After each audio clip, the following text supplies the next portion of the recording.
and very and and fewer like it, but the people who like it love it.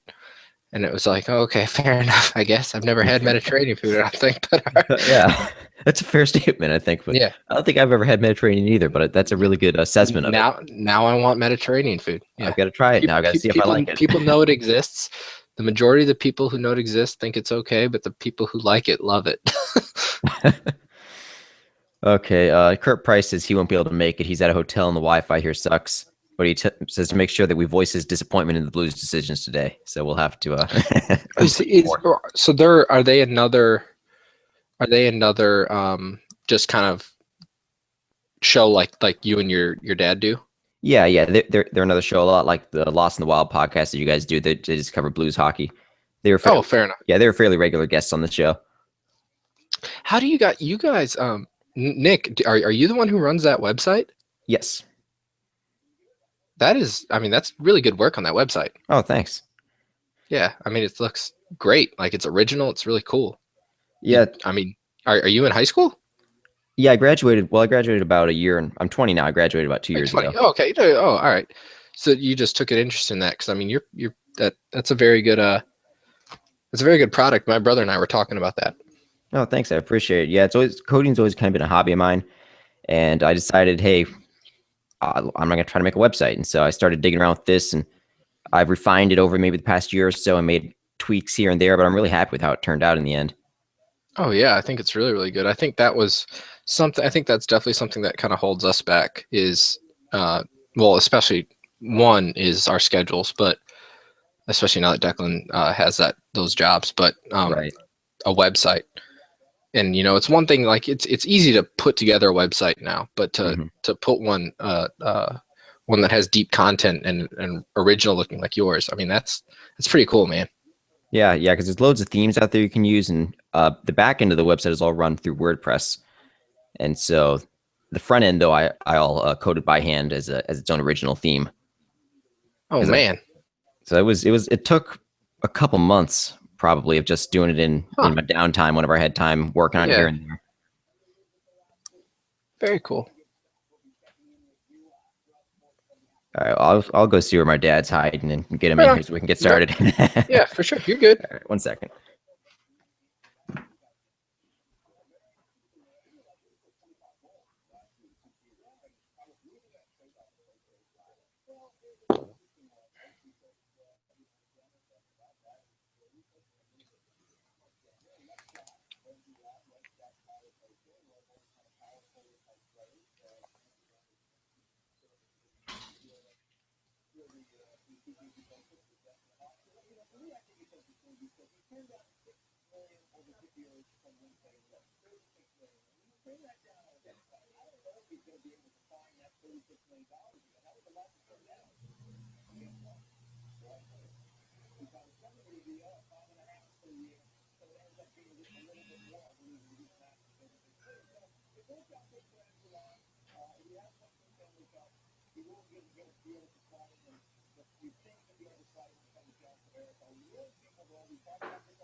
All right, I don't know what he's doing, so we'll just go ahead and get started, I guess.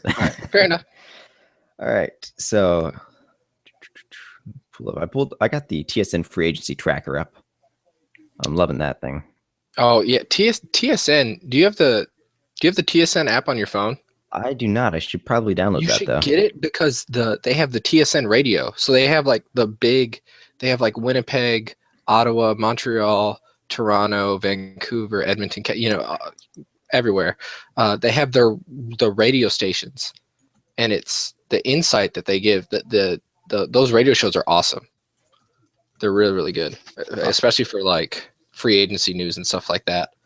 Because Bob, does the name Bob McKenzie ring a bell? Oh yeah, I follow him on Twitter. Yeah, Bob McKenzie. Bob McKenzie's always calling into all those. Oh, that's fantastic. Then So I got you to check get these that news out right away. because Pretty. TSN's hockey coverage is second to none in my opinion. They're Oh, fantastic. I couldn't agree more. Absolutely.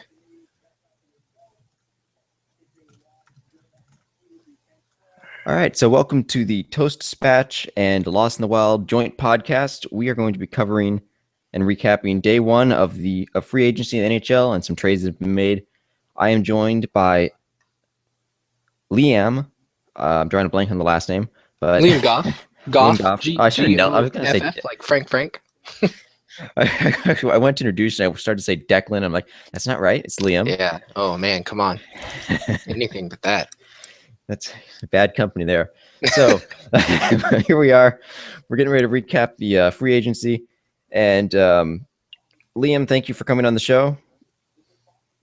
Yeah, no, I appreciate coming on. I was really excited. Everything kind of happened so fast today, and I enjoyed coming on the show the last time at the end of the Western Conference Finals. So I thought that it'd be cool to do something else. It's always a good time. So where do we even get started here? We've got so many signings, so many trades. Where should we start? Ooh, how about, well, let's go with what I think is the biggest signing was probably the Calgary Flames moves, and that even goes back to the draft when they pick up Brian Elliott to shore up the goaltending situation in there, and then Troy Brouwer going to slide in on the wing. He's a big gamer. I feel like Calgary came out in rows ahead of some other people in this free agency period, considering. For sure. So they traded Brian Elliott for a second round pick, I believe. Two second round picks, which is still highly one-sided to me. Yes, totally. I mean, they picked up a Jennings winning goalie, a two-time All-Star, someone who led the league in save percentage and had the second best save percentage out of all goalies over the past 5 years in the NHL for a second round pick, and I think the other one was a conditional. Yeah. So one guaranteed pick and one non-guaranteed. So they got a fantastic number one goalie in Brian Elliott, who I think the Blues are really going to be missing for just a couple draft picks. So that's a huge move there. Then they got Troy Brouwer on what was his deal? He got, I think, 4 years, $18 million. Yes, 4 years, $18 million with a cap hit of 4.5 on average. So that's another good deal. I mean, Brouwer he's getting older, but he's not that old. 4 years is a good deal. And at 4.5 million, that's a really friendly cap hit, especially for a team like Calgary that's got the space. Oh, absolutely. And you got guys like Johnny Gaudreau and Sean Monahan, who are younger guys. They're not going to be unrestricted free agents anytime soon, but eventually they will. Those contracts are going to come into play for them, and so that gives them flexibility. So Troy Brouwer definitely didn't sign for cheap, but they're paying him to kind of take a leadership role in that locker room as well. Calgary's a team that could definitely take another step this season without question. Yeah, I could see them definitely contending for a playoff spot, maybe the number 3 seed in their division, or at least a wild card. But I think they'll definitely be in the mix down the stretch. Yeah, I agree. I still think Anaheim and San Jose are still a better team than them in their division. However, in the other division in the West, I think a big hitter that took a step back was St. Louis. Yeah, I can't argue with that one. So we lost our captain, David Backes. We lost our number one goalie, Brian Elliott. And we lost Troy Brouwer. And going back to Calgary for 1 second real quick, like you said, Brouwer was really good with the young guys in St. Louis. He played with, for the most part, with Fabry. And I could see him really good on a line with Goudreau or Monahan or Bennett, and really helping to mentor those younger players on Calgary. Yeah, I absolutely agree. Those are guys who, don't know how to win yet. I mean, they went to the playoffs 2 years ago. However, they got, I think they beat someone, because didn't they advance into the second round 2 years ago? Calgary? Yeah, they beat. I know they made it to the second round. I can't remember who they beat. They made it to the second round, but these guys aren't guys who really know how to win yet either. A lot of people think that season was kind of an albatross. If you pay attention to hockey metrics, they were vastly outshot, outperformed, outpossessed, everything in that season, and yet still just had a bunch of puck luck, as they say. But these aren't guys who really know how to win yet. And you bring in a guy like Brian Elliott, you bring in a guy like Troy Brouwer, you set the tone in the locker room, and that can spawn out to the ice for the younger players. Yeah, definitely. Real quick, we're in the middle of the podcast actually right now. Did you hear Nikki? Yeah, I did. He's like, Dad, we're in the middle of a podcast. Can you cut it out? Can you shut up? I just asked if he wanted some watermelon. All right, I just thought it was the polite thing to do. No, I'm okay. I'm okay, but thank you. You get to give him the watermelon, push it through the screen, it'll pop out on his end. Just mash it. Just mash it. You don't care about that computer. Okay, anyway. So we're talking about the Blues. So we lost David back as the captain, Elliott, Brouwer, and we brought back Perron. So there's some I'm kind of crying over that a little bit. Yeah. Now, was there? I mean, I look at St. Louis and I think this is a team who is very conscious about their future. That they realize that this is Ken Hitchcock's last year, and so what they did was they brought in Mike Yeo to kind of learn the ropes, and I feel like get a feel for the team in order to take full control, the following year. And I thought that was a very smart move. I thought that was ahead of its time. You don't see that too often. You hear rumors of guys being groomed for a head coach job, but you don't hear someone blatantly coming out saying, "Hey, Mike's going to be our guy. He's going to be an assistant, and then, Ken's going to step down, and then Mike's going to take over." So I thought that was very progressive, and I was like, "Wow, Armstrong's really got his ducks in a row here." And then the draft happened, and I just didn't. I understand that with the expansion draft looming, if you have two quality goaltenders, while I concede that Brian Elliott is definitely a better goalie than Jake Allen, you can't deny that Jake Allen is still not a quality potential number one for years. And you risk losing one of the two of them in the expansion draft because you can only keep one goalie. So I understand you have to hinge your bets and you have to get rid of one of them. However, the return of 2 second-round draft picks, one of which are conditional for Brian Elliott, is very surprising to me, considering that you weren't able to make a move for Kevin Shattenkirk. There's rumors that he asked Detroit for Dylan Larkin for Kevin Shattenkirk, which that wasn't going to happen. That was never going to happen. I feel like you shot yourself in the foot because these GMs talk. If Ken Holland from Detroit hears that Armstrong is asking for Dylan Larkin, he's telling these other GMs what the asking price is for Shattenkirk, and they're just not even going to initiate a contact. Oh yeah. And you lose Backes. I just read a report saying that the term was the issue in St. Louis, is that Armstrong didn't want to go that high. But Backes also said that they weren't close on term and money.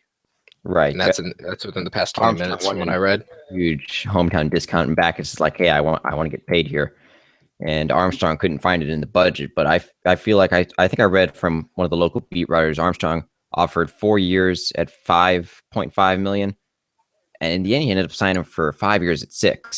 That's not that big of a difference right there. That's not big of a difference. I feel like maybe it was his last chance to get a big contract. I still feel like it at less than $500,000 per year.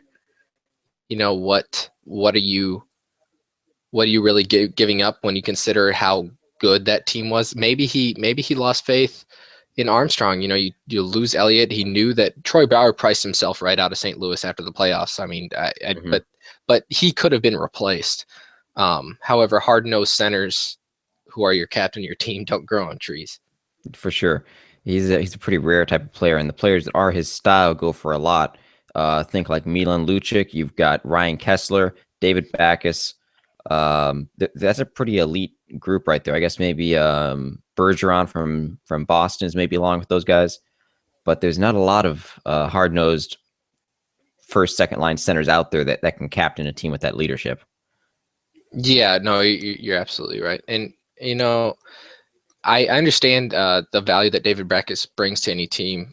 However, I was also surprised that Boston was the team that gave it to him. He's a center, and that's great, but he's also a 32-year-old center who plays a style that is very depreciating on your body. And I was surprised that they were the ones, because they have that on their team. They play that style. I didn't feel like they needed it that badly. And I'm not trying to belittle David Backus, because I feel like he could have got that contract somewhere else, but I was surprised that he got it in Boston. Yeah, because they're chock full of centers that play that exact same style already. Yeah, absolutely. Yeah. The Milan, since you brought it up, I feel like the Lucic signing was a great signing. However, Edmonton screwed the pooch earlier when they traded Taylor Hall for Adam Larson. I really thought Taylor Hall was probably the second best player on that team in terms of talent behind Connor McDavid. I understand the logic of not wanting to trade away wanting to trade a left wing instead of a center. But I really thought that Taylor Hall wouldn't be the guy to go. And if he was, I feel like there's a running trend here, or a running theme rather, in the NHL where the returns aren't that great. Because Adam Larson, while he's a good player, he's not the franchise number one that he was kind of, maybe projected to be when he was drafted. Oh, for sure. And he's certainly not a Taylor Hall level player either. He's a good defenseman, but I'd put him below Kevin Shattenkirk. Great. And then the Blues reportedly offered Shattenkirk to drawing a blank here. Edmonton, thank you. To Edmonton for Taylor Hall. And Edmonton was ready to make the deal right then and there, but Shattenkirk would refuse to sign an extension with Edmonton. He says, I want to play for contenders. So that shot down that trade, and that kind of forced Edmonton then to find the next best good defenseman on the market, which they decided was Adam Larson. Yeah, and I feel, I know they wanted a right shot guy, and I still think, and while Adam Larson is a right shot guy, and I know right shot defensemen are a hot commodity, you would think they would get a guy with a little bit more offensive upside. I mean, I know Matt Dumba from the Minnesota Wild was kind of waved around. I'm personally glad he did not get moved. I was starting to kind of drink the Kool-Aid and think, maybe if Matt Dumba gets moved, we can have Ryan Nugent-Hopkins. But the more I thought about it, the more I kind of thought that maybe Ryan Nugent-Hopkins, isn't worth the money he's going to be worth, the money he's being paid. I think he's got 4 more years left on his contract. And also if he would really fit into our system as well. Yeah, I think Hopkins is a good center, but I do think he's a little bit overrated, because just kind of Edmonton kind of values all their centers very highly. And I think whatever they're asking for Nugent Hopkins is a little bit more than what he's worth. And if you take him out of Edmonton's system, which currently has no defense, and you stick him in a system like Hitchcock or a Mike Yeo system, he's going to score a lot less than he is currently, because he's going to be forced to back check a lot more. Yeah, you're absolutely right. So other moves the Wild made. I'm looking here. You guys picked up Eric Stahl. I think you're cutting in and out a little bit here. I'm not sure if your mic's out or not.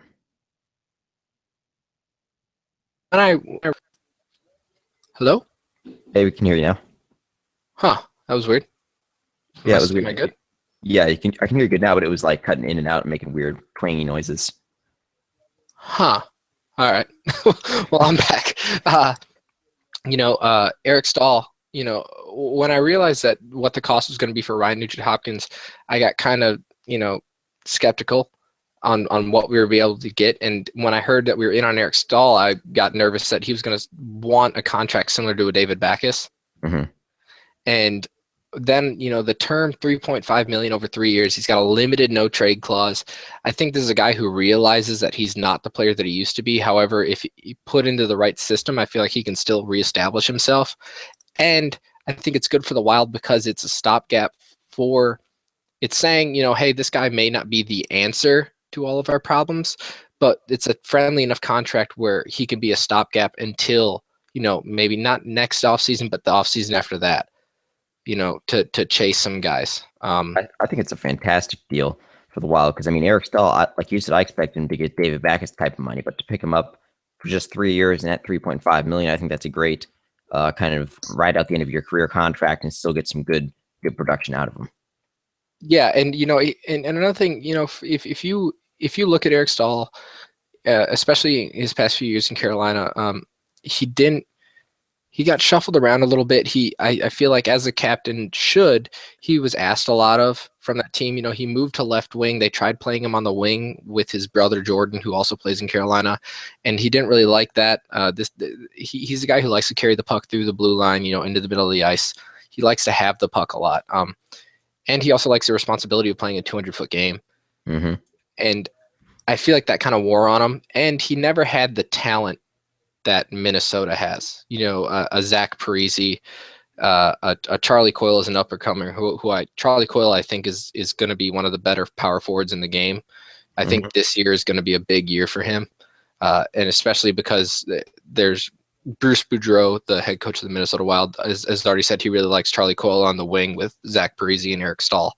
And I feel like that, and that's our second line. I feel like that could be a really, really good line. And that could be really, really good for Eric Stahl to kind of get his mojo back. And also for Zach Parise, too, who, missed a good chunk of last year due to health reasons.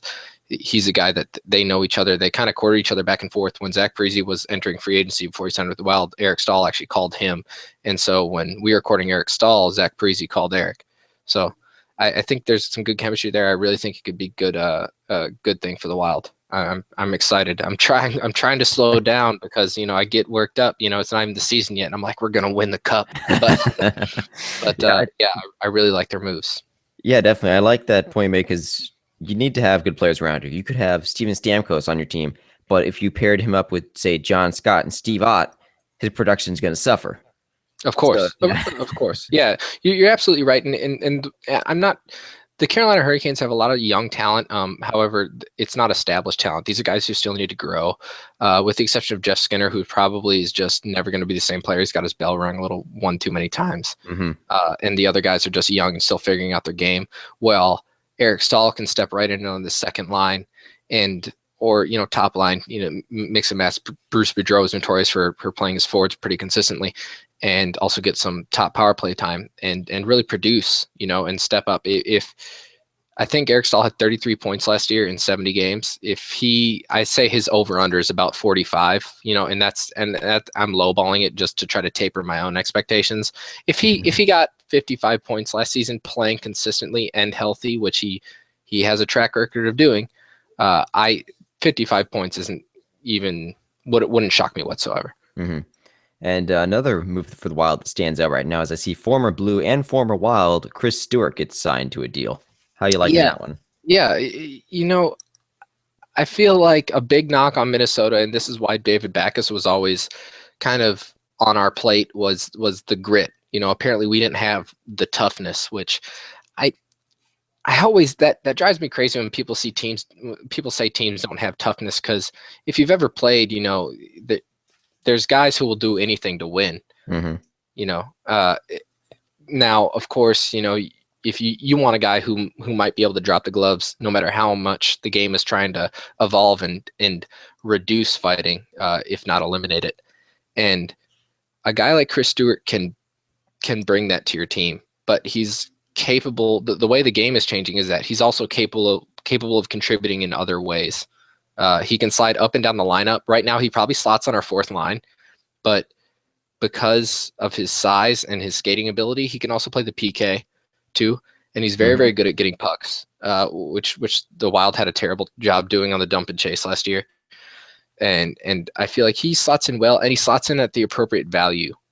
We had him last year, and I just feel like he kind of moved around. That was kind of Mike Yale's bread and butter, though. He shuffled lines completely throughout the game, and almost every game. Mm-hmm. But as a fourth line, if you play to his strengths, I feel like he could be quite effective. I'm not saying he's going to score 15 goals, but I mean, I think you'll know when Chris Stewart is out there. Yeah, and you'll have to tell me if he's changed at all since the Blues trade. But when the Blues traded him, what I saw from him is that he would go through stretches of good and bad. You wouldn't notice him for maybe 10 games, and then he'd completely turn it on, and you'd see him every time he steps on the ice for the next 10 games, but then he'd fade back away after that. But all his production would come in spurts and bursts of it. Yeah, that's. He's a streaky player. He's like he's not on the same talent level, but a Thomas Vanek is a similar guy too. So yeah, I really like the signing. And speaking of Thomas Vanek, Minnesota buys him out, and the salary that they saved to buy him out, they re-signed Eric Stahl and Chris Stewart. So two guys for one. That's a great move for me. And at the same time, we've tendered qualifying offers to our restricted free agents. So that's good. Yeah, I was really, really happy with the moves the Wild made. I feel like general manager Chuck Fletcher was definitely on the hot seat with a lot of fans and some of the media with what he was going to do. And I feel like he didn't panic. I feel like he didn't overreact. And I feel like he made moves that keep this team contending. And we talked about this the last time I was on the show. The Minnesota Wild's biggest problem wasn't the players, it was internal. That there's a locker room problem, and Bruce Boudreau has come in, and I think he's going to fix that. So I think it's going to be a good year for us. And we're joined here by other Nick, the other part of the Nick and Nick podcast. I think he's got something he wanted to say. You caught me right in the middle of finishing my watermelon. Well, I was just going to comment on Stewart. What did you have me muted? I've been talking for like 30 minutes. Yeah, I had you muted. We got tired of all the hot takes. Your microphone is your microphone is actually just a feather duster. Don't tell him. Popsicle. Yeah, it's a popsicle. It's delicious. Blue cherry Those flavored. bomb pops. Okay, well, I was going to chime in on Stewart. My take on Stewart is that while you could say he was tough, and he probably was, I wanted to see him, and Nick mentioned this. I wanted to see him be more competitive in a consistent way, and really to me that's a key element to a really good player on the team, especially if he goes to second line. It's not all skill; it's his desire to compete, which is a really tough one to. They don't show up in the stats all the time, even though a competitive player will usually have pretty good stats for whatever role he's being used for. But I think that Stewart just doesn't have that fire in his belly that says, I want to win. And I don't think everybody can have that, and that's okay. I mean, everybody can't be that kind of guy, but that's the kind of guy I wish he was. I wish he had that fire in his belly. Well, he seems to have the tool. Well, he's older now. I don't think he's ever going to be the guy who put up, what did he put up? 28, 30 goals, I think was his best season. I don't think he's ever going to be that guy. He's a fourth line guy. That's why I signed him. He knows that. But he definitely has the tools. He's got the size, the strength. He's a lot faster than people give him credit for too. But yeah, I mean, he's a fourth line guy now. Bruce Boudreau just spoke about the guy in waves about how great he thought he was when he was in Anaheim together. Like I said, he could slot up and down the lineup. Last year he played with Corey Perry and Ryan Getzlaf and produced fairly well. But then he broke his jaw and was out quite a bit and never really regained his rhythm. However, he's a fourth line guy. He knows his space. I think it'll be a good year for him, but I think towards the end of his productive career, or what, not that he's had a super productive career, but towards the end of the potential production. Thank you. All right. I think he's going to slot in just fine on our fourth line. So is that Nick? Tell me real quick, Nick Jr. Other Nick, is yeah. it now when he played for the Blues, Stewart came in with it in mind that he was second line and could slot in first line 4 years ago, right? Was that the way he was viewed? That's about how it was. He was second and third line with the potential to be first line. We got him in the trade for Eric Johnson from the Avalanche. We traded Johnson for Shattenkirk and Stewart, and he never really panned out entirely though, and so he was sent away in the trade for Ryan Miller and Steve Ott. I guess that's what happens to players, is that if they have basically the ability and the physicality to play in the NHL, if they make it and they stay, they kind of just cycle their way out. They go second. If you're a first liner, you probably stick around for a first liner for a long time until you get hurt. But basically, if you start out in second and third, you just slowly work your way down, I think. Second, then third, then fourth, then gone. You think? Once they reach their peak, yeah, it gets to that point. They peak at the second line because they never quite had that extra level first line, and then they kind of just decline from there. Yeah, so I guess that's what he's doing. And you mentioned that what is he, 30 something now? Stewart? I think he's 30. Yeah. 30? Oh, okay. Which is so sad. I get sick of it's kind of not I don't get sick of hearing it, but it's all relative, right? But when you start hearing 30 and they're over the hill. He's old. They Oh, he's were actually kinda- just they were 28. doing Let that me with take that Elliott. back. They were You doing know- it with Elliott. They're like, he's 30. Is he 30 now? Gosh, he's getting old. Yeah, thinking, well, yeah. it's funny you say that because Armstrong actually was quoted today when people were talking about did you ever really even want Backus back at his age, and he said 32. It's 2016. Like 32-year-olds are doing things that other 32-year-olds were never doing 10 years ago. Huh. The longevity of athletes, even in my opinion, I feel like the longevity of athletes is greater and greater. And, That's true. and not just at a low performance rate, but I also think that they're continuing to produce at an older age. Now, David Backus's case, is he going to be performing that well, playing that style? I don't think so. I think Boston will end up regretting that deal in a couple years. But I still think 30 years old, you can produce. However, Chris Stewart, that's not his job. Yeah, I mean, So- look at Jaromir Jagr. You've got Backus, who's Well, early 30s, and Jagr's 44, still skating around, putting up. He's what an is this? anomaly, though. Yeah, Putting up he's 27 goal he's seasons. such an outlier. Jager's a legend. Yeah, he totally is. He's a living legend. Hey, talking about Backus going to Boston and how they might play with contracts. So how does that work now? So while he has a 5-year contract and he certainly got the term that he wanted, and he got it with Boston, original 16, he said, like that, going to the East Coast. So, but what do you think? What are the options? So they get into the second or third year, and there must be maybe the details are that there's an option in the contract. I'm not sure if that's been There's announced yet, it's a no move until the 4th year, and he's got an 8-team no trade clause list. So it's a modified no trade clause in his 4th year. He can provide a list of 8 teams that he can be traded to, and then the 5th year he's got a 15-team modified no trade clause. So after a while, they can move him. but he can still pick his teams where he wants to go. And even if after 2 years So somebody we can really get him back in St. Louis, hypothetically. on the cheap. Yeah, well, how many times? Hey, let's jump to that real quick. I'm curious now. I've been a Blues fan for a long time, and off the top of my head, not a lot of names come to mind as far as players that were traded from the team, and especially players who were traded from the team not on not necessarily the greatest terms. David Perron. Right. And so and then right, but then come back. So in speaking about Perron specifically, well, I mean, who else do we know that has come back to traded and came back to the Blues? Anybody? Can you think of anybody? Besides Perron, nothing's jumping to the front There's of my gotta be mind. some players. Does it Um, count if you come back from a different league? Because Sabaka looks like he's about to come back. Well, that's another one too. Yeah, Saboka. Hey, you were like Saboka. yeah, you Nikki corrected you way too quick on that one. Hey, but I was just gonna come out and say that sound like the NBC announcers there. It's going to be I'm Peter like, hey, McGuire. are you working with NBC right now? Peter Angelo, If only, Nick.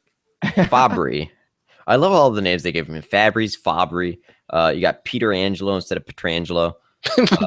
Peter Angelo. Yeah. I'm like, at least they can't mispronounce Allen. It's a good American. They'll try. He's Canadian, Alain. but Alain.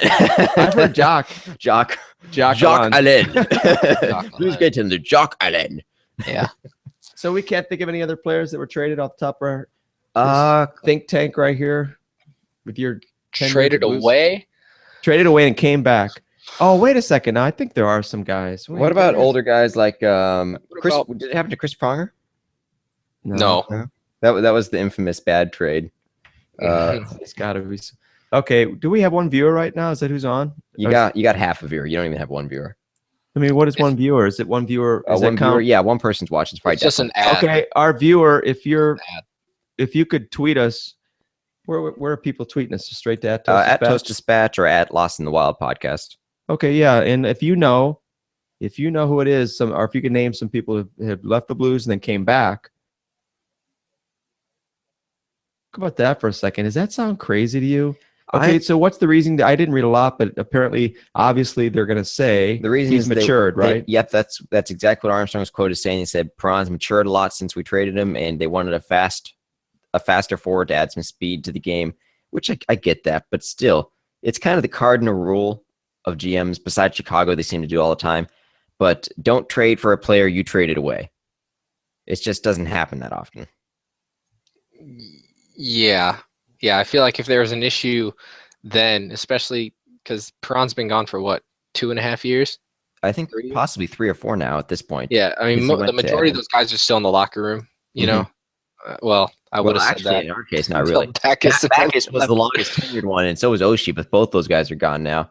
Yeah, And he was traded away in the first place because he apparently there was problems with him getting along with the guys in the locker room, and he didn't mesh well with the team. And so he was traded away in part because of personality clashings and things like that. And so now they're bringing that. I don't know if he's still the same. I don't know if he's gotten better or not, but now they're bringing that back into the locker room with a team that's already worse than it was last year. And that's just, to me, creates potential problems. What was the deal? Oh, wait a second then. So if yeah, that doesn't sound right. I agree. And so other forwards that got moved, you got let's move on down the list here. The biggest trade that I saw happen was, of course, Subban for Weber, which was a blockbuster I did not see coming. yeah, that one floored me. And how hosed did Montreal get on that trade? Oh, My lovely, the lovely and talented Jennifer, my wife, was in the background there when I said that thing. That was a pretty good voice. that's a good Yeah. voice there. I don't know what well, let's hear your feelings, because you both know how I like to rant, and my perception of what my knowledge is a little bit high. You know, sometimes I get going a lot longer than I should. So You got some pretty good insights, but sure. Let's see. Well, the biggest thing I want to bring up real quick is that one move that really flew under the radar in free agency, and this ties back into the Weber trade, is that Nashville signed Weber. They signed defenseman Weber to a 1-year deal on a very friendly $500,000 contract. was it Mike Weber? It's Yannick Weber. Yannick Weber. Yannick Weber. Yannick Weber. I'm saying Yannick. Yannick. I'll go You're Yannick. Angelo. Yeah, now I'm an NBC announcer. Yeah. But so anyway, they signed Weber back, so all the Nashville fans don't even have to get rid of their Shea Weber Their jerseys. Weber jerseys. Yeah, and he should just take their number That's- too. That He'd guy's be gonna doing get, the fans a solid if he just took Shea Weber's number. He'll show up. It's like, man, these guys really like me. They bought all these Weber jerseys. Everybody's got a Weber jersey here. If they gave him the number, that'd work out, which makes me think about Perron. Nick, you tweeted today, you said, hey, all you guys out there that had your Perron jerseys, I hope you didn't burn them, right? Yeah, But I wonder, get the last laugh. is there a chance he'll get 57 back? I think he will. There's nobody else that has 57. He'd have to get it back. It's just practical, because it would be a nice nod to the fans that got their 57 Perron jerseys. Yeah, I would They'll think make so. it 56 just to make everybody buy new jerseys. Yeah. So What do anyway, you? They have what- 57 and a what is- half, and everybody will be ticked off. Like, damn, we're so close. Almost had it.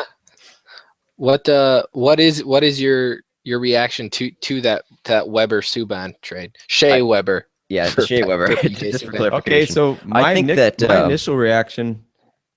Dad gets to speak first, Nick. Oh, sure.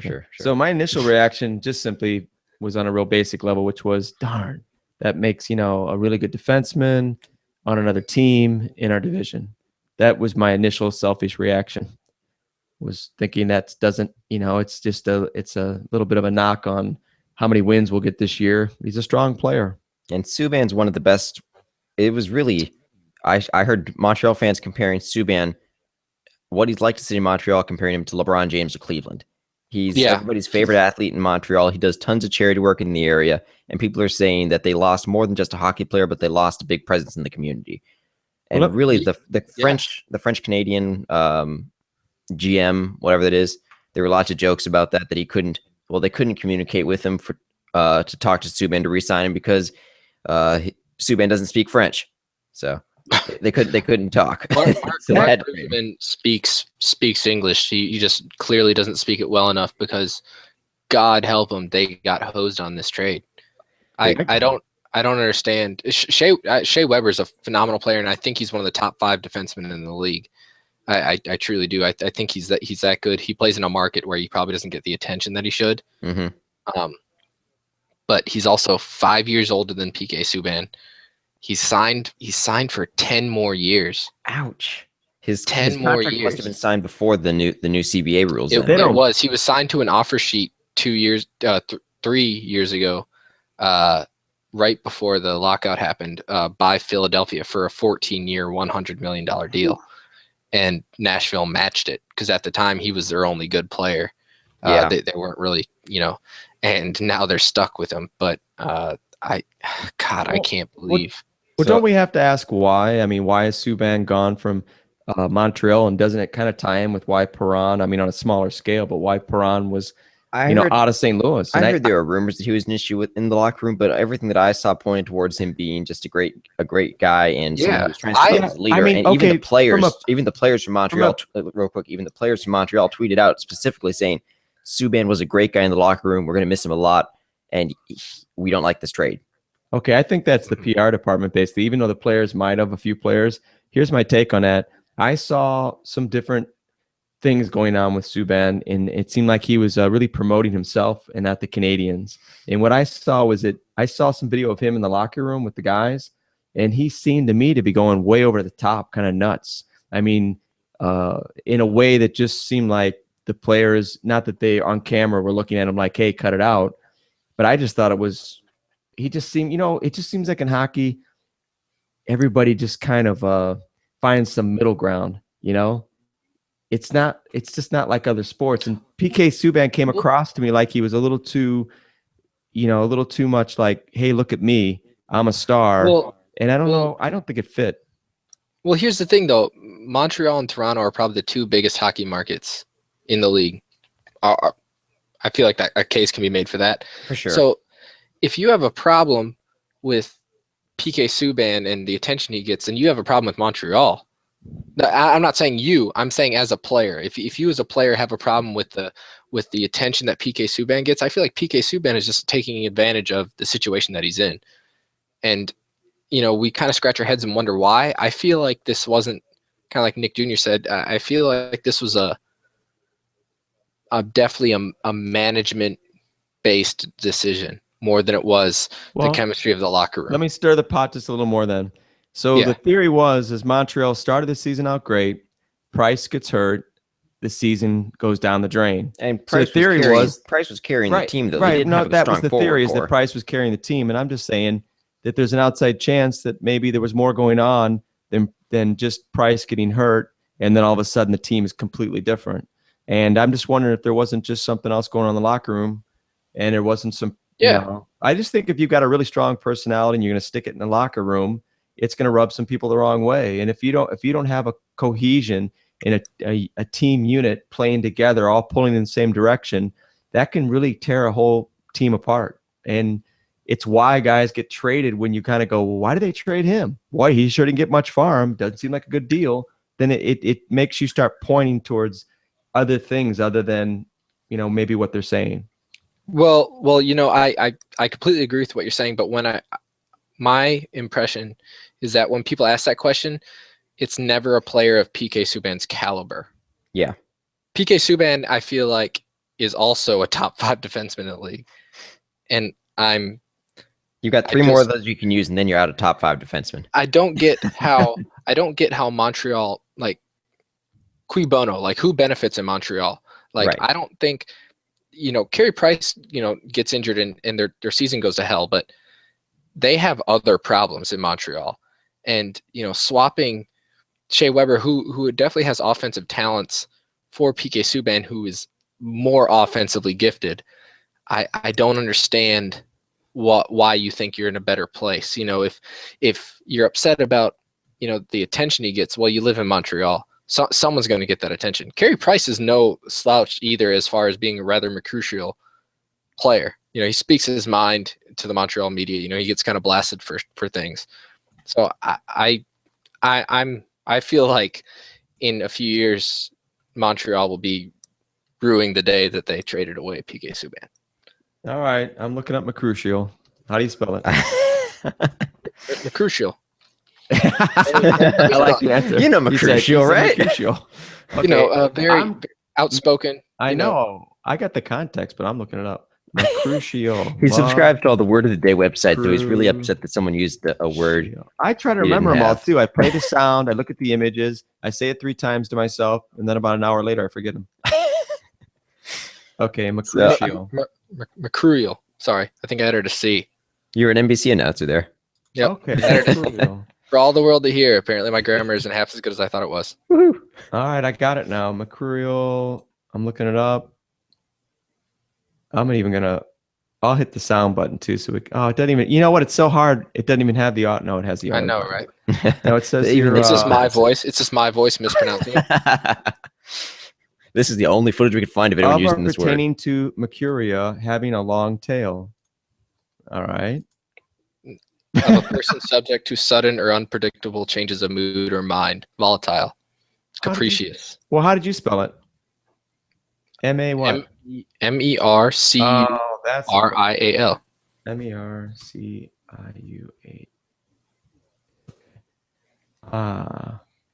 We're on to it now. All right. So anyway, back to Subban and Weber. I really Let's not think talk about my poor grammar. Moving on, yeah. To the head.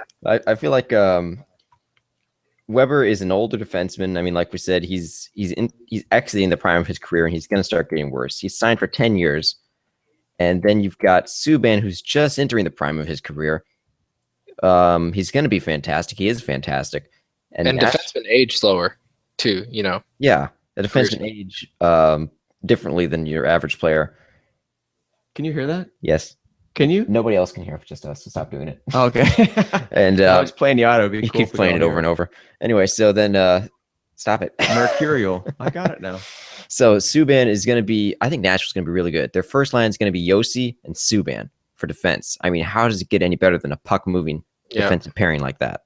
Yeah, that's a very, they're definitely built from the back end. However, was it Philip Forsberg just signed a big contract extension there? James Neal, Ryan Johansson. That's the makings of a very good team. I definitely feel like they won out on that trade. Hey, I don't know what's going on. Somebody must have retweeted us, but we got a lot of viewers that are coming on.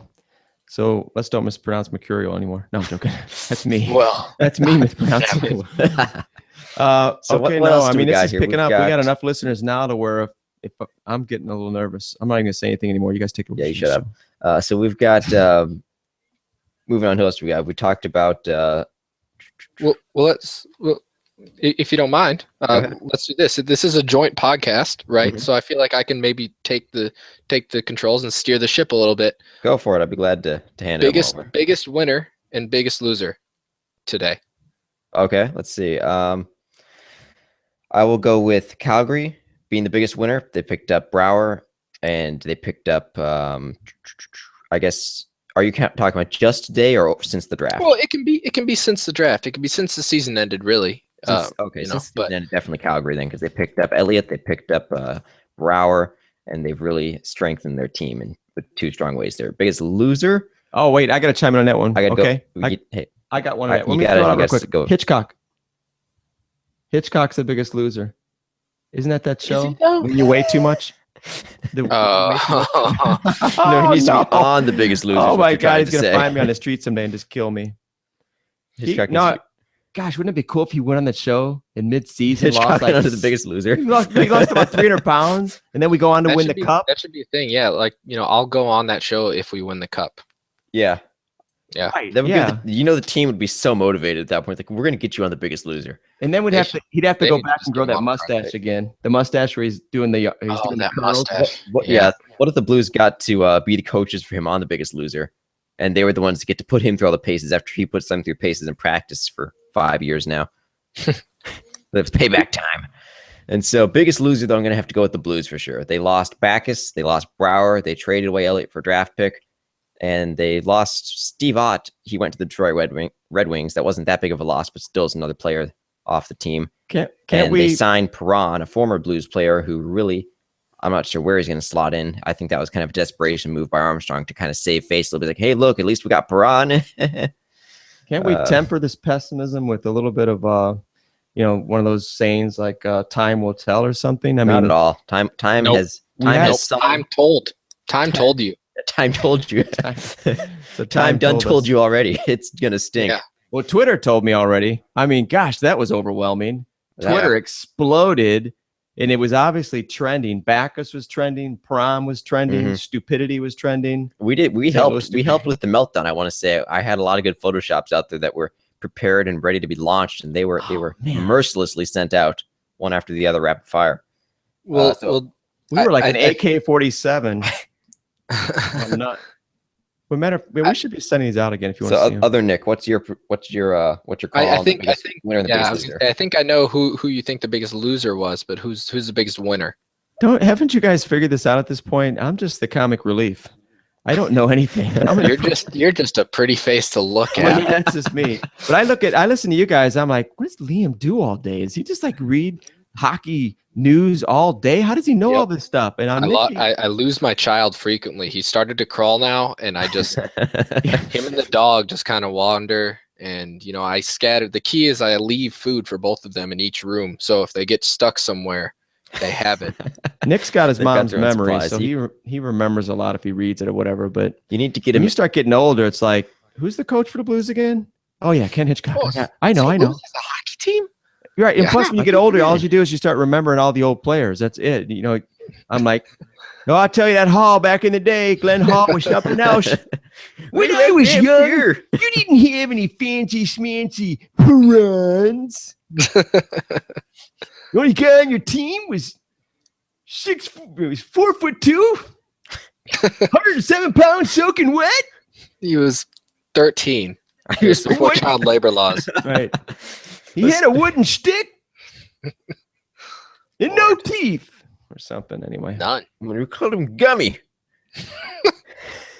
All right, we're up to 150 viewers. So Minus 141. okay. Okay, so I'm guessing you're gonna pick Blues for your biggest loser. And who's your biggest winner then? For the which team has done the best since the draft? Can you give me some kind of signals over so I can look smart? Just like C. mouth it. C. Calger. Gary. Call Gary. C. Call Gary. Somebody call Gary now. Gary. Yeah, somebody Call Gary so you can tell me who the winner is. Yeah. Call Gary. That's the call Gary. What's that reality show where they get to call? I'd like to call a friend for this one, please. Yeah, who wants to be a That's millionaire? not a Who reality Wants to show. Be It's a a game Millionaire? show, There I you go. think. That's a game show, sure. Same difference. Reality show, game show. They're all scripted. You can tell my opinion about TV shows. Okay, we're up to 150 viewers, minus 138. It's going nice. nuts. So here's one. The biggest Mickey, topic we haven't covered yet is Steven Stamkos. Oh my Oh, God. Thoughts on that? can Under we the just radar. can Completely we under just the radar. hand- Steve Eisenman should just be handed the GM of the Year award again, like Totally. right now. Okay, no, wait. I'm going to jump Right at something real quick because this is very relevant as a Blues fan, okay? Personality. Let's talk about GM personalities. What's your perception of the GM, of, let's say, the GM you just mentioned, Eiserman, versus Steve Eisenman. Versus Armstrong. Now, okay. Matter of fact, I got one. one. Okay, I got Sorry. to throw in just one quick story too. Okay, No, now by all this- means. before, and this is to illustrate. Okay, it's to illustrate my point about Armstrong. Now, in reality, as we speak here, we really don't know him. Okay, and he's probably the nicest guy. We met him the in an world. elevator We're once, just though. talking about goofy Doubtful. fan perceptions, right? But here we are, going up to the suite at a Blues game, heading up to the 4th floor. As you go to the 4th floor, for whatever reason, we run into Doug Armstrong, who's going to the 2nd floor, right? Which is the really nice suites. But we're going up to the 4th floor, and Doug Armstrong walks in the elevator. I look at him, and it just it hits me. And I look at him, and I go, you look really familiar. Oh, I guess right now this gets good. I go, you look really familiar, but I can't quite place the face. And then all of a sudden, something in the background, there was like 7 of us in the elevator. He goes, it's Doug Armstrong. I go, no, don't tell me. It's Armstrong. Now don't tell. And I looked at right in Armstrong's face. I'm like, don't tell me now. And he, Nick, what did he say? I forget now. What did he say? I think you said something like, "Are you Doug Armstrong?" Or you said, "You look just like Doug Armstrong." He's like, "Yeah, I get that a lot." Oh no. No, I don't think that's exactly how it Really? went. Well, No, I remember said, don't tell me. And then when the other guy said Doug Armstrong, I said, no, that's not it. And then but the thing I'm getting at is that actually Armstrong had a kind of a little smirk on his face, like, that's a pretty good, kid.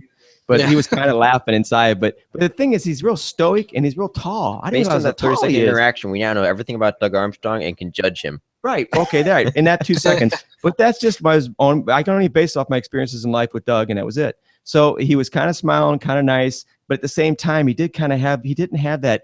Eiserman seems like, hey, man, you want to go have a beer after the game? We'll play some rod hockey, maybe. well, he's Eh? a player. Right. Yeah, You want to go? You want to go? And so that's what I picture with Eiserman. And with Armstrong, I'm picturing like, hey, would you walk my dog? What are you doing tonight? Yeah. Could you walk my dog for me? I don't know. Yeah, he needs a favor. Armstrong needs a favor. He really does need a favor in the worst way with the way he traded away players, but he needs a favor more than okay, so that's my perception, and I don't know. Hey, Nick, can the viewers, the 150, 142, no, 150 minus 142 viewers, can they comment in any way right now on the sidebar or If you something? want to talk to us, you can tweet us at Toast Dispatch. We will read your tweets on the air and we'll respond to any questions you may have. That's probably the best way to LITW works as well too. Come on, guys, joint podcast. I'm sorry, I'm used to hosting these joint podcasts. Bridge, definitely talk to hockey, Liam. The hockey talk, world here. Mm-hmm. This is okay. This is half the country away. Being the comic relief that I am here, I gotta now tell us. There was a time way back when everybody's name meant something. Okay, so sure. You had Mr. Blacksmith. We know what he did. Sure. And okay, so what did Mr. Liam do in 1612? It's Goff is the last name. Right. Well, still, but the first name meant something to it one time. So what does Liam mean? It's got to mean something. Liam means, actually, it's funny you bring it up because I said, obviously my name now is very popular among young children, but when I was growing up, I didn't know any Liams, none. So, I used to look it up all the time. And I remember the first time I looked it up was in elementary school in this, this baby name book that I found. And so I open it up and I find Liam and I'm like, great, this is awesome. And I look at, it's got 1, 2, 3, like where it comes from. It's number 1, Liam, number 1, derives from William. Like, well, okay. Like that doesn't help at all. Like, William? That's like a bad instruction book where it tells you to see, page 2 for the answer to that question you were looking for on page 1 kind of thing. Exactly. I wish it would have done that. All right. Yeah.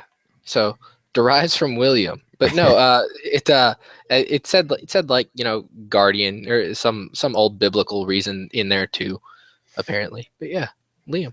Mm-hmm. Why not guardian?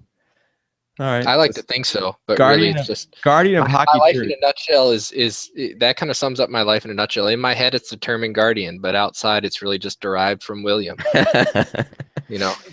All right. Well, the viewers are falling fast because I've changed the topic. So, Nikki, reel her back in, Nikki. So back on to Stamkos. I'm blown away by how Yzerman was able to bring him back. He was all but gone. I mean, everybody assumed Toronto fans were out there buying Stamkos jerseys before, right around free agency. They're like, we're buying Stamkos jerseys already. Toronto and Buffalo were the 2 big cities, and basically it was a foregone conclusion. Well, who's Stamkos going to go to?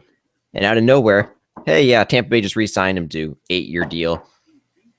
Yeah, and he didn't, have to pay. I mean, he had to pay him, like the star he is, but he didn't pay him the same amount that Jonathan Taves or Patrick Kane is making right now. Oh, for sure, they're making 10.5. Is the Moose back? And they're just paying Stamkos 8.5. That's a fantastic deal for a player of that caliber. Oh, absolutely. And then he also re-signed Victor Hedman today too. Yeah, hey, another guys, big deal. This is really I would never interrupt you guys. You know that, right? But we've got really big news. Brian Elliott has joined us. Okay, the Moose is here. All right, Mm-hmm. He's grown some antlers since the last season. Yeah. Well, yeah. Well, he's in Calgary, so. Hey, Armstrong, you are an idiot. No, okay, he's not an idiot. I'm sure that's what he feels like. That's some strong language used in this podcast. Yeah, man, look at Elliott. Gosh, I had never in 40 years. I'm following the St. Louis Blues. I had never seen a guy give it what he gave to the St. Louis Blues and perform at that level as a goalie. In my 40 years, before maybe some of the greatest goalies that ever played, and possibly not counting Grant Fuhr, I had never seen a goalie play at that level for four or 5 straight years the way he did. Well, let me ask you this. Now, I understand why they lost Brouwer, and I understand why they lost Backes, but the perception for me on St. Louis now as this team is that they aren't half the team that they were 2 months ago now. Oh, not even close. Now, is Armstrong in trouble? Does Armstrong need to make a move now? Now, if this season really goes south, is Armstrong on the hook for that? Does he lose his job? I think he does. I think this is kind of a deciding year for him, especially with Hitchcock being his last year. Both of them came over together from Dallas.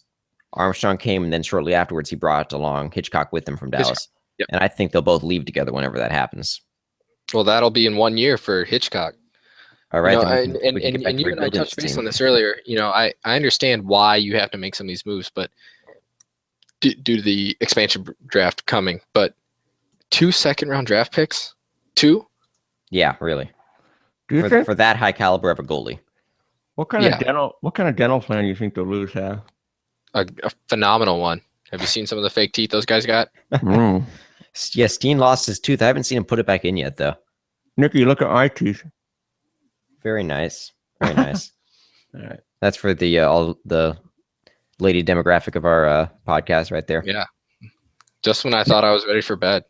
Yeah, I took I'm the gonna be teeth up a couple out. hours now. I took the teeth out, and people screamed when I took them out. They're like, "Oh my god, look at those!"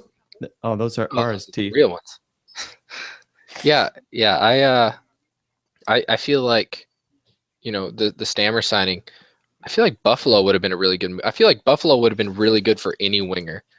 Yeah. Like, speaking of winners and losers, I feel like if you want to talk about a player who I really think is going to take the next step after with his new team, and I think that's going to be Kyle Okposo. You know, I don't think he's a premier player. You know, he was fortunate enough just really to become a free agent when he did.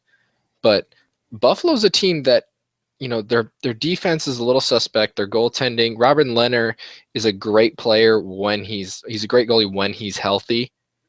But with most young teams, you know, usually their defense and their goaltending is a little, i.e. Edmonton Oilers. But, you know, Kyle Okposo gets a chance to be centered by Ryan O'Reilly or Jack Eichel and play on a line with other wingers like Evander Kane, if he can stay out of legal trouble, and Matt Moulson. I mean, that's a great move for him. You know, that's a great move for both sides. I mean, they had to pay a lot, but he's also only 26 years old. It's not like he's going to depreciate super fast by the end of that contract. Hey. So, you know, Kyle Okposo, he could be the one who really reaps the benefits. You know, one of the things with the Toast Dispatch is that we are a journalist, you know, journalistic Established. types. What's that? Established Right. journalistic. Established local sports parody website. So at times we have breaking news and we have to break in with that news. And I want to mention that we have a listener by the name of Nicole Source, if I'm pronouncing that correctly. Very nice woman. And she has a funny tweet here. And I think this is kind of breaking news. It was kind of funny. This shows what kind of hockey fan she is, okay? She's one of those cool chicks that likes hockey. And she she pinned this on her site. She says, we can't be friends if you're seriously choosing to watch regular season baseball over the freaking Stanley Cup finals, then we can't be friends. What she said. I thought that was pretty cool. I was like, fair. Yeah, I think she said it just right. If you're watching a regular season baseball game that went into extra innings instead of like Game 5 of the Stanley Cup, then you got problems. It's not going to work out with Nicole. I just know that part. All right, Nicole. Well, thanks for listening. See you on the ice someday. That was our breaking news for the day. That was it. You only Now get back use to our that regularly word once a scheduled day. program. Which is this? More breaking news. David Backes is actually at the Cardinals game. Looks like he's taking in one last Cardinals game before he leaves Is he St. really? Louis. He is for real, yes. Local Cardinals reporter Jim Hayes is talking to him. Oh, he is going to get this. That means the Cardinal fans are going to beat us to the punch for the standing ovation. He's going to get when he comes back. How come the Cardinals fans get to give Backes a standing ovation before the Blues fans do? What's going on here? Something's not right about that. Something's right. Yeah, something's not going right. Come on, Liam. Where's your brother at this time, man? Why is he bailing out on us all the time? Man, he's responsible. He's adulting. I'm proud of him. That's just what you took the words right out of my mouth. I'm like, he's not being very responsible. He's supposed to be on the show sometimes. Yeah, he texted me right before that we got on that he got hit with an assignment right before he left work, so he wasn't going to be able to hop on. He's working. I get diarrhea his sometimes actual sports job, the one that actually pays him. Yeah, he actually is accredited and educated, and unlike me, so yeah, he actually gets an excuse. What a smart guy. He gets a pass. But did you like to play wiffle ball too? He said he loved wiffle ball. We saw him playing. I did. I'm glad he didn't mention, you know, as an older brother, you know, you don't try really. You just do. Yeah, you kind of school him in a lot of stuff. But I will say this, the one thing that Declan could beat me at was his wiffle ball pitches are quite superb. Yeah, I noticed that. We saw he We found a gave us video link of to him his actually. YouTube. Yeah, we found Yeah, a YouTube video of his There's a curveballs. video of him on the internet. Yeah. Yeah, and I saw it, and we like to play wiffle ball. I grew up playing wiffle ball, and I saw his ball movement. I thought, I don't know how much control he had, but I saw a lot of movement, some velocity. I thought it looked pretty good. But we told him, we said that someday, hopefully this podcast stuff, especially for hockey, keeps moving, moving on and are going on. But I just thought it'd be cool someday if somehow we had like the podcast wiffle ball one, annual game or something. Yeah. Someday if you guys all come to St. Louis.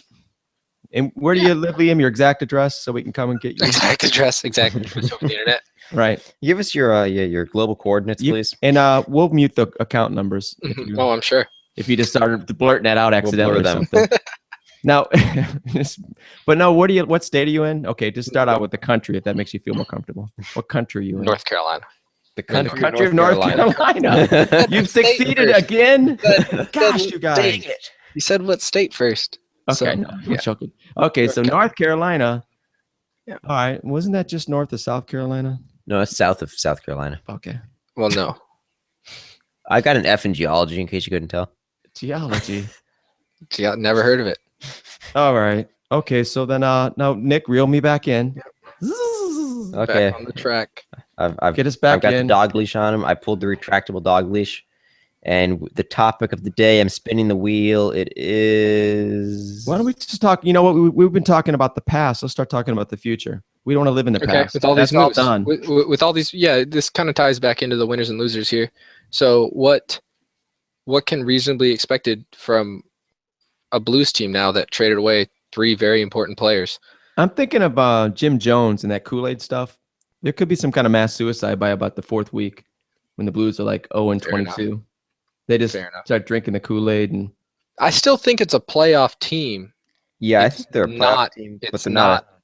It's not a deep playoff team anymore. Yeah, and they're not a first central seed team anymore. They're not going to win Oh the no. central. No. They're going to be Hey. 3rd seed or they're going to be a wild card. But Okay. the first number 1 in this division is probably going to be either Dallas or possibly Nashville. what the hell was that? Yeah. Hey, I Dallas feel won it last year. What I was that? feel like Dallas is going to take a step back. Well, they could. Yeah, they still haven't solved their goaltending issue. Liam, did If you they can pass just get some gas? goaltending, I don't know what you're they'll talking be about. really good. That was you. That was horrible. How did you got, you know what? That should be an ad for a mic company. Because if that mic picked up your fart just the way I thought it did, that's amazing. There it is goes again. Yeah. Now, hey, we got to switch gears, Nikki. I gotta throw this out real quick because I got a gripe. All right, I We just got to want get to be back on Grandpa track, but gripe. now we got to switch gears. Okay, here we go. We're switching Here we back. And what I want to gripe about right now is that we saw at the beginning of last season, preseason training camp for the Blues, we saw a young goalie we thought was very good. What was his name, Nick? Copley, right? Phoenix Copley. I guess they say Copley, don't they? Yeah, but we say Copley because That's we're right. NBC announcers. Okay, so anyway, I watched him and I thought, man, that kid looks good. He's quick, he's fast, he's got some size.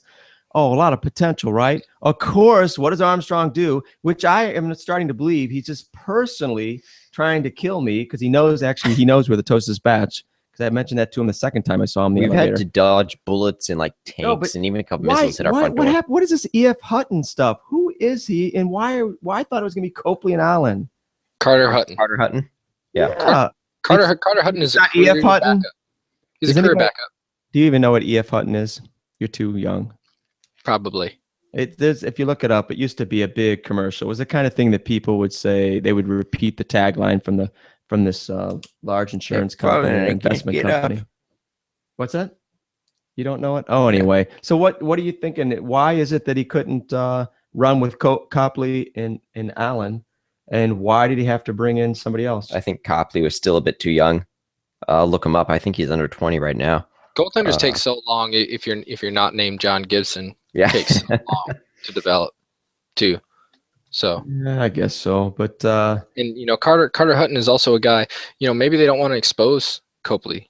Mhm. In the expansion draft next year. So you sign a guy like Carter Hutton to a 2-year contract, and he can be the guy just in case the Vegas whoever's decide that they're going to take one of their backups from Nashville, is going to be from Nashville. So they pluck Carter Hutton instead of Copley because he's on the AHL team. That's a good call because lost in all this free agency frenzy is that Vegas is getting a team next year and they will be that expansion draft. Everybody. So it could be that they're gonna, like you said, they got Carter Hutton. Okay, we got a good backup for 1 year. Copley gets 1 more year to develop, and since he'll be automatically protected, and they can just take Hutton instead. Did they the goalie that played with Bishop for Tampa Bay? Did they sign the other goalie and not Valchesky? Bishop yet? Yeah. You Did can they see. sign that guy to like a 5-year deal? I will take a look. Let's see. Valchesky. I didn't I get to think see there's yours. something on your screen if you want to pull it back up. Me? Yeah. Okay. Valchesky.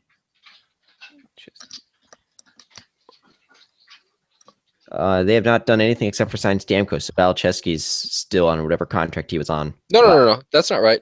You mean Oh, really? Vasilevsky? Vasilevsky. Vasilevsky. They just Yeah. signed him like a 10-year He deal or just- something He crazy. just got signed to a 3-year. Oh, okay. TSN's not showing that. Then I'm looking at Ben the Ben Bishop, if he's not, because he has 1 more year in his contract. I'm pretty sure what Steve Yzerman is maneuvering his team so that they are ready to trade Ben Bishop at the trade deadline to a team that needs Okay. him. And he's going to need big time cap relief. I mean, granted, the Stamkos signing is relatively cap friendly when you realize that in terms of how good of a player Steven Stamkos is, and the same can be said for Victor Hedman. However, you have guys like Andre Palat, Tyler Johnson, Nikita Kucherov, who are all about to step out of their entry-level contract soon. Yeah, really soon Tampa Bay is going to be in cap hell, just like Blackhawks are. Cap hell. And then it's because, I mean, they've just it's things they needed to do. You needed to re-sign Stamkos, you needed to re-sign Hedman, but you gave them both really big contracts, and you've got so many young guys that are on friendly deals right now that are going to start needing to get paid. Yeah. Oh yeah. Those guys are going to need to get paid. So people will have to be moved. However, Ryan Callahan will probably won't be on the team too much longer. True. So that'll free up Ben Bishop. Same goes. So obviously the work that Steve Yzerman has done has shown that, he's capable of getting a deal done. I was kind of skeptical, especially with how friendly the Stamkos' contract is to Tampa Bay, with why it took so long. I think when you see the contract that Stammer signed, I don't think it was ever about money. I think it was trying to see where the team was headed. And I think, I think he maybe saw some guys like Jonathan Drouin take the next step. And I think he was maybe worried because, Steve Yzerman traded away a franchise player before, kind of out of nowhere, by the name of Martin St. Louis. I always wanted the Blues to get him just so it could be St. Louis scores for St. Louis. Yeah. Oh, yeah. All the confusion between that, and you could have a Blues jersey that literally says St. Louis in the back of it, and he not plays the for Homer. Yeah. Yeah. Hey, So- oh, go ahead. Sorry. No. I was just going to say, so I think there are some moves that they're going to need to make, but I am interested why it took so long. And I understand maybe the allure. I don't think he ever really wanted to go to Toronto. I think that was more the media than anything else. I think he realized how close Tampa Bay is to winning a cup. They are one of those upper echelon teams, that are very capable of competing for a Stanley Cup. And Toronto is as positive as you can tell by that rebuild that Toronto is making. They're still 3 or 4 years away from being a danger in the playoffs, and maybe a few years after that from being a real threat for a Stanley Cup. God bless you. Did you just have your son or somebody come on? I didn't see. No, it was my wife. My son, I hope he didn't crawl up on the bed because he's 7 months old, and that would be frightening. And he's already surpassing me in athletic ability before, Oh, cool, before man. his first birthday. You got a 7-month-old boy? Yeah. Oh, man, yeah. that is too cool. It is pretty awesome. Now, hey, My wife was lovely enough to put him to bed so I could do this tonight. Hey, So now, you don't thank me for showing up. You thank her. is it your Let's see if first? she'll wave. Is it your first? It is. Hello. So it's your first child, and he's a boy. Yeah. That's the same is. thing I had. It was my first child was Nick Jr. And you know what? I have a distinct memory, and I don't know if you're already doing this, but Nicky was, not walking yet, not crawling. Yeah. But Carmelo just started crawling. he was just started. He was just big enough to lift his head. Okay, Oh, like sure. lift his head and kind of plant his hands. And I took Yeah. that classic little ball that you get kids, the one it comes in 4 little pieces, and you slide them together because it's Yeah, you're yeah. supposed to take it apart and put it together. Yeah. Those little classic little toys, and I took it and I rolled it to him, and he got this big smile on his face, and it kind of like hit him in the cheek or something, But I just remember that was the first, because I as a father, I was like, man, the cool thing I want to do, I can't wait. I want to play catch with my son. That's what I really wanted to do. So I rolled him the ball, and I got a picture of that actually. I thought it was really cool. Yeah, it's funny you say it because my wife and I were just talking about today about teaching him to skate. Not now. I mean, he can't walk. 7-month-old on skates. Woo! Yeah. You want to talk about a generational talent? That'll be a guy. There we go. He's gonna be the next Steven Stamkos. I'll tell you about those kids though on ice. They're like 4 or 5, and they're flying around faster than everybody else in the ice at like the public skating events. Nick Jr. is learning how to play ice hockey. He's got the equipment now. I gave him some of my old equipment. Right on. Learning goalie, so that should be fun. I've been Goalie's a tough position, man. That is the most athletic individual on the ice, and a lot of people don't think about this as a goalie because it's a stagnant position, but I think people don't really realize that. All the moves need to be so precise compared to what you're doing in skating. You've got to do it all within a smaller area. All the kids I grew up with growing up playing hockey, the guys can do the splits. You don't know a lot of guys that can do the splits. Yeah. And do it at the drop of a hat too. Yeah. Impressive. How about Alexander Radulov? He comes back over from the KHL and he signs a 1-year deal with the Canadiens at $5.75 million. Yeah, there's another head scratcher from Montreal. You trade away your franchise player for another franchise quality defenseman, and then bring in a guy who's known to be a locker room cancer in a locker room that is magnified by one of the largest hockey markets in the league. I don't doubt his talent, his commitment. Yeah, and I'm really shocked. Yeah, I don't get it. There's moves by a few GMs that I'm just really questioning this offseason. That's just kind of a head scratcher. The Radulov signing, God, there was another one today that the Edmonton move, Taylor Hall for Adam Larson. That we spoke about earlier. That move made no sense for me. And from a Ray Shero perspective, the GM of New Jersey, that guy's he stole him. It was a total steal.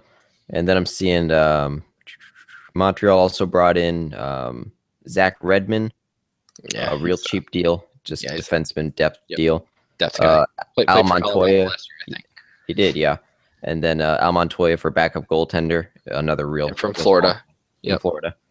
And how about that Panthers new logo? Speaking of Florida, I thought those jerseys are great. Simpler is always better, in my opinion. And I feel like they kind of simplified, but at the same time, it still looks kind of new and modern. And I like the owner of the Panthers was Army Airborne. So if you notice the logo, the crest that the Panther is in is the same shape as the Army Airborne logo. And that was the owner did that on purpose to kind of like allude to the Airborne. I thought it's a really cool logo. I think they're really cool jerseys. They're very nice. They're way cleaner than the old ones. I like how they've. There's too much going on with the Panther and the old ones. Yeah, the Panther was cool, but it was just too much for a hockey jersey. It's too much. Simpler is always better. My only complaint about this logo, though, is that it looks like it should belong on the crest of like an MLS soccer team.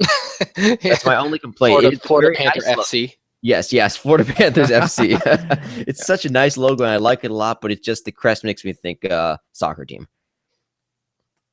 But I'm sure I'll become accustomed to it. Yeah, I love it. I thought it was really cool. So when is North Carolina going to get a team? For what? For hockey. They've got a hockey team. Nick Senior, you're killing me, sir. I enjoy these interactions. I do. No, wait a second. The actual teams in South Carolina. No. Raleigh, North Carolina. Well, why don't they say the North Carolina Panthers? Because it's the Carolina. No, they're screwing all of us up. Yeah, it's the Carolina Panthers. The Carolina Panthers play in Charlotte. The Carolina Hurricanes play in Raleigh. And the Carolina Hurricanes have a Stanley Cup, which some teams can't say. Oh, no. Well, that's a knock on me as well, because I'm more of a Minnesota fan than I am a Carolina fan. All right, hockey. No, I just messed up there. I meant to say Florida Panthers. Okay, so the Carolina Hurricanes play where again? Raleigh? Carolina in Raleigh. And Raleigh is in North Carolina. I know that. Yeah. You know why I know that, you guys? Andy Griffith show. See, when he came up from Mayberry, they go up to Raleigh. When they go up to Raleigh, they were going up to the big city, and that was in North Carolina. Big city. That's right. Yep. Did you ever? Hey, I heard that town. There is a town, Mayberry, or at least they pretended to be Yeah, and but it's renamed not. it. It's not right. It's well, it's no, it's a town, but it's not. They didn't shoot in Mayberry, obviously. Right. But they kind of adopted the show and Yeah, everything, right? yeah. Andy Griffith is actually from the town that I live in now, Really? What? That's pretty sweet. Goldsboro, North Carolina. How cool is that? He's actually from what I hear from the locals, he's actually not a pleasant individual, Really? Well, or was not a pleasant individual, rather. all right. So, Rather curmudgeon. okay. Well, he had a good. I'm all about the vocab today. So Did you say curmudgeon? I did. want to start. That's one of my something favorites. here. I want to start some kind of, something. But I'd like to I want to find out. I just think it should be the Carolina Hurricanes. But It should be the North okay. Carolina Hurricanes. I'm pretty sure there's a line of The Simpsons or Family Guy or something where they say they talk about North and South Carolina and that someone's pulling a prank on somebody like North and South Carolina have combined to create one Super Carolina to rule them all. Yep, sounds about right. Never, South Carolina would never compromise. But it's something like that because you always forget they're split. So you don't want that? You don't think that sounds right? The North Carolina It's too long. Hurricanes? It's too long. It's too long. Carolina's fine. It doesn't roll. What off if we the just tongue. took the N and put a period after it? and No, Carolina Panthers? No. I can meet in the middle. I can compromise. So you're not like South Carolina? No, I'm not like those dirty, uncompromising South Carolinians. Well, you know what? With this line of thinking, I think we should just be the Louis Blues. There you go. Get off my Stop being podcast. so holy. Yeah. We're the Louis Blues. You're the Carolina Hurricanes. Okay, so Steve Ott with the Detroit Red Wings. How is that going to work? That's going to look so weird seeing Ott in a Red Wings jersey. And when's the last time that the Red Wings have had a pest player like Steve Ott? Todd Bertuzzi. True. Todd Bertuzzi. Yeah. Steve Ott. That signing. That's kind of neither. The Vanek signing by Detroit is what interests me. I mean, he signs there for 1 year to kind of reestablish himself. I was kind of disappointed that he got bought out. I thought that he could do well in Bruce Boudreau's system, but sadly, the cap space didn't work out, and I am happy with the end result. But Thomas Vanek in Detroit, I think they missed the fish that they wanted in Stamkos, so they kind of take, a consolation prize. They also got Franz Nielsen, who is probably one of the more underrated centers in the league for the past few years. They got him, and I feel like they're going to miss Pavel Datsyuk, but that's a team that I still see them continuing their streak. It'll be 22 seasons now, I think, of consecutive playoff berths. I don't know about winning the cup, but we'll see. What do you think is the best case scenario now for St. Louis? I think winning the first round will really, I can't tell you until maybe about halfway through the season. Because I do have to see what type of lineup we have and how the guys mesh, but I do think we're going to regress from last year. I don't see us making the Western Conference Finals again, and I'd say it's a successful year if we win one round of the playoffs. I think it's going to be a transitional year for the Blues, and it's kind of a year where they're taking a step back for whatever reason and saying, let's let our young guys grow, see what we have in the farm, and we'll go from there. Which I think is the wrong move because you just made it 2 games away from going to the Stanley Cup Finals. If anything, I would say bring back cap issues aside, bring back everybody that you can, and then possibly even add a player. Instead, they let go of their 3 biggest playoff performers, and they brought back Perron, who was a chronic underperformer. Well, I'll tell you what, Nick, I'm going to be a little more realistic. I'm going to go ahead and I'm hoping for an 8.2 earthquake that destroys Scott Trade Center, the team, and then basically accelerates the rebuilding process that we're going to be going through. So you want us to go through a literal rebuild? Yeah, the rebuild started. Retool? No, this is a rebuild. This is the ship is sunk now. I'm only going off. I basically don't have my own ideas anymore. Whatever Twitter says is what I believe. So just follow me. Don't follow anyone else. Just follow me from now on. It'll just whenever you refresh, it's just my new tweets. You'll have the perfect. But from the Twitter account, from all the different tweets today, I mean, it's all over. And with that in mind, I just think the 8.2 earthquake, which is going to be pretty devastating, will just accelerate the rebuilding process, and we'll be that much closer then to the Stanley Cup again. Yeah. I feel like there's definitely talent. Obviously, there's talent on St. Louis. Backus, Brouwer, and Elliott weren't the only guys on the ice. However, yeah, there's definitely going to be a regression. You know, I hate to do this. I do need to start wrapping up, so I do want to ask 2 more questions here. Sure. One, which I feel like you already answered, but we'll touch base on it. Who wins the Central next year? After all these moves, what North Carolina. Wrong conference. what team improved the most, and what team will win the Central? Most improved for the Central is probably Nashville with the addition of PK Subban. I'm going with Dallas as my pick to win the Central again if they can get their goaltending issue solved. There it was again. Where's that noise keep coming from? I don't know. If they can get their goaltending issue solved, I go with them. If they don't get it fixed, I'm going to go with probably Nashville as my dark horse for the Central. It's a good pick. If Rene has a strong year, Subban plays like he did in Montreal, they're in really good shape. I'll let you go on with your next question. Nixini, you got any stabs at that one? Let me look up Twitter. Fair enough. Twitter's got the Blues tanking it, and the Hawks winning it all again. Really? Yeah, I was Hawks on. win it all. I was on hashtag Blackhawks though, so I might have screwed it up. What I am I feel talking like about going to that dark place? You know, I feel like a lot of people are talking about, and myself included, you know, we're talking about a lot of teams, but the Blackhawks didn't, you know, they lost Andrew Ladd, who I feel like got vastly overpaid by the Islanders. But they also added Brian Campbell, who's a very capable defenseman, regardless of his age. Mm-hmm. I mean, they did the thing that Chicago continues to do, which is retool on the fly. It's You know, the never-ending still- retool. They did lose Teravainen, though, in the trade to North Carolina. To again. North Carolina, Right. yeah, to Carolina. Thank you, So- Nikki. Okay, what's the second question? What is the your predictions for names for the Vegas expansion? Ooh, good one. I'm going my personal favorite out of the ones. Well, my one that I think is going to get it is probably the Black Knights. So it'll be the Las Vegas Black Knights. But they could go all gambling. Honestly, it could be some gambling related term. Barbecue, we got an assignment. Gaming. The Las Vegas Gamings, Las Yeah, Vegas Gamers, because they don't gamble anymore. People game. Las Vegas It's not funny that way. strippers, Las Vegas Losers. roulette, Las Vegas Russian roulette. That's my pick. I like the Russian. Is that And what then the, they can only is that what grab the question? players. They Is just that what grab the guys question? from CSKA Moscow. They only grab guys from the KHL.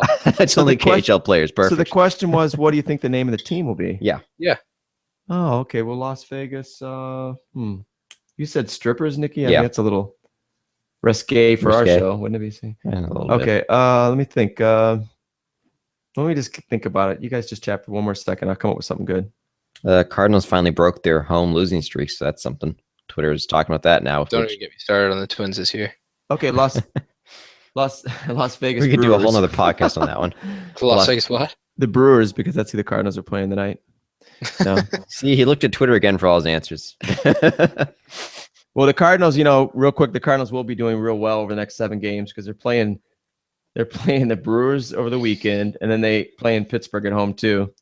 And Pittsburgh's been in a tailspin, so I think they're going to probably reel off 7 wins in a row. And they'll be strong again because they've been all year. They've been feasting off crummy pitching. That's the only time they've gotten hot. Minus a 5-game streak where they actually played some really good baseball. Minus that, they're a sub-average, sub-500 team at best. But we love them. Yeah, he's looking at Twitter again for his opinions. It's all doom and gloom. That's the thing about Twitter. I'll let you get off here in a second, but that's the thing about Twitter. Everything is the best thing that's ever happened or the worst thing that's ever happened. There's no middle ground for the hot takes you get there. No, yeah, I couldn't tell you how many guys, or I shouldn't say guys because I'm sure there's girls too, but you know, it was all over Twitter. You were the Minnesota Wild either blew it or we're gonna win the cup. Yeah. Yeah. Now, so I got to ask you one quick question, and this is interesting from a fan perspective, just a general sports fan perspective. You have North Carolina and South Carolina, if I understand it correctly. Yes, yeah. Okay. Yep. So you've got these 2 states. Now you've got these 2 states. Do the media and do the fans just see themselves as Carolina then? Just because, I mean, so in other words, what I'm getting at is how many sports teams are there representing which leagues? Well, the thing is that all right. So the NFL has the Carolina Panthers, even though they are based in Charlotte, North Carolina. The NHL has the Carolina Hurricanes, even though they're in Raleigh, North Carolina. Charlotte Hornets are in Charlotte, North Carolina. We don't have a professional baseball team. That's it. Now, see, I just thought out of all the states that exist right now, I don't think there's any state that has all the major sports but doesn't have baseball. I mean, usually they're missing hockey or they're North missing Carolina. basketball. Yeah. But isn't that weird? You guys don't have a baseball It is team. because actually the Coastal Oklahoma, Carolina, actually, I think. Coastal Carolina just won the College World Series. Yeah, so you guys have a baseball presence. The baseball presence is actually surprising. You know, I think people think of North Carolina and they think basketball, you know, because of Duke and Right, their basketball University of North program. Carolina. But the baseball programs are actually, North Carolina State was a top-ranked team last year. Coastal Carolina won the College World Series. University of North Carolina is a prominent team. Wake Forest is a prominent team. East Carolina. These are all very, very good teams. So when you go south of the border of North Carolina, Mhm. then you've got the Gamecocks, and that's it. Yep, that's Yeah, it. Oh wow, that's crazy. Yeah. I just don't think they should be Carolina more. I think they should be. They should just be the Gamecocks. It should be Carolina, which is North Carolina, and then the Gamecocks. Sure. Fair enough. That's a good idea. It's a good jumping point. All right. Well, listen, you got a wife and a kid. You need to get to bed. I do. Tell I'm me just about getting it. ready to go eat a bowl of Cheerios. Fall asleep on the couch or something. No. Okay. All right. Well, then, Nikki, you want to wrap it up and pump up the tires of all of our guests and viewers and Liam? All right. Well, we'd like to thank Liam for doing this joint podcast. This time he wasn't a guest. We both hosted this one. So check him out. I'll let you spout off your details because I can never remember them all. Hey, wait a second. I got to interrupt real quick. boy. Wait. Now, this is just only fair. Here If it he goes. gets to be doing a joint podcast with us, then the next one we get to do a joint podcast with him. It's only fair. Am I right? With me. That's the whole point of Yeah, joint. that's only fair. That's Okay. fair. I thought That's that was fair. the point I'm of all joint. about compromise. We talked about this. I'm all about compromise. All If right. we're gonna use all these big words, I need to explain joint to him. If this is joint, the point wasn't that we were a guest on his or he was a guest on ours. We were both doing one together. That was the joke. I know that already. I'm just I making told this you, I'm clear for comic you. relief. The person that I'm just said happy that we can do these jokes on this joint podcast. As long as we get to do the joint on the other side next time. Absolutely. We're Next the joint on the we'll other side. do the joint in North Carolina next time. We're not talking about drugs here. For I our was going to last make that viewer. reference. I was waiting for you to make it though. For 150 viewers minus 149. So the one. Said the one. Okay, now listen, let him go, Nick. Just wrap it up and just stop interrupting. Oh my God, I can never keep on track, can I? I'm always off topic, aren't I? Anyway, so to wrap this up, we'd like to thank Liam for doing this joint podcast with us. You can check him out on his own podcast. Him and his brother Declan do it. Lost in the Wild, and I don't remember the Twitter name off the It's top of my head. at Listen LITW. That's at Listen LITW.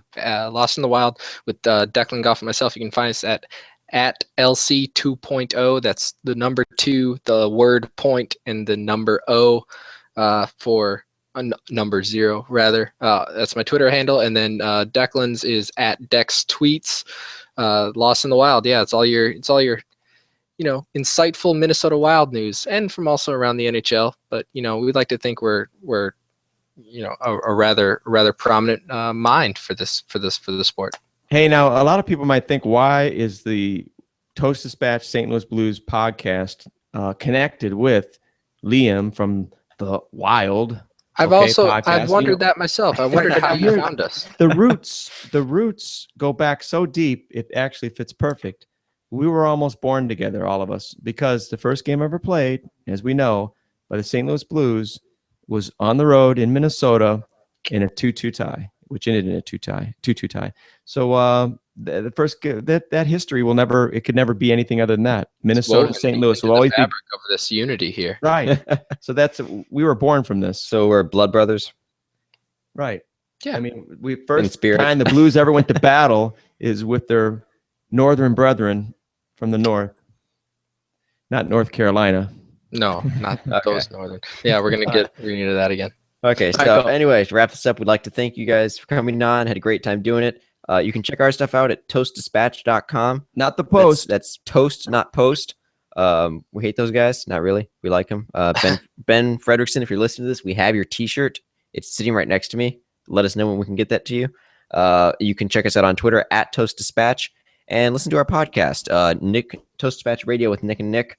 And we might be doing a Cardinals one soon, Toast on the Bat. So we'll see how that goes. Our Birds and the Toast, I should say. This is for Ben. That's the T-shirt for Ben Fredrickson, a writer for Post Dispatch. He said he wanted it, so we ordered him one, and then he never got back to us. So he's blowing us off. No, he hasn't. It's just been a couple days. Rosenthal roller coaster. He's Rosenthal, Liam. He's a closer for the Cardinals, but he kind of pitches great, and sometimes he doesn't. So Nicky made this T-shirt, and you can get more T-shirts like this at the Toast Dispatch website under the heading "More." Look on, or is it in a shop? It's just go to toastdispatch.com/shop. Right, /shop, and you can get T-shirts like this, real cool ones. We got another one here. It says North Carolina should succeed. We got one of those we're going to make real soon for Liam. So I will let Liam get to his family. We will stop stalling, and we will Stalling be off like there. Eric Stahl? Yeah, like we will stop Eric stalling. All right, tell your brother we said hi. I will. Absolutely. Thanks, everybody. Take care, and give your son a big hug for us. We'll see you. No doubt. All right, let's go Blues. Go Loud. Ah.